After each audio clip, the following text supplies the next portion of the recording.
उन्हाळ्यामध्ये आपल्याला जास्त पालेभाज्या मिळत नाहीत, पण ही भाजी मात्र उन्हाळ्यामध्ये भरपूर मिळते. तर ही आहे चिगळची भाजी. तुम्ही पाहू शकता माझ्या झाडांच्या कुंडीमध्ये इतकी भाजी आलेली होती की 2-3 कुंड्यामध्ये भरपूर भाजी होती. जवळ-जवळ 3 भाज्या होतील एवढी भाजी आलेली होती.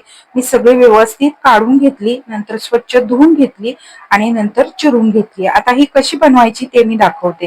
लोखंडाच्या कढईमध्ये साधारण 1 ते 1.5 चमचा एवढं तेल घालायचं, नंतर जिरं मोहरीची फोडणी द्यायची आणि नंतर कांदा घालायचा. कांदा थोडासा परतून घ्यायचा आणि नंतर यामध्ये चमचाभर लसूण पेस्ट घालायची. ती सुद्धा आपल्याला कांद्याबरोबर चांगली परतून घ्यायची. नंतर त्यामध्ये चवीनुसार मीठ, थोडीशी हळद, चवीनुसार लाल तिखट घालायचं आणि थोडीशी मटकीची डाळ घालायची. तर डाळ ऑप्शनल आहे, नाही घालायची तर तुम्हाला आवडत नसेल तर नाही घातली तरी चालेल. नंतर ही चिरून घेतलेली ही चिगळची भाजी घालायची. व्यवस्थित मिक्स करून एक 5 मिनिटे ताट झाकून शिजवून घ्यायची.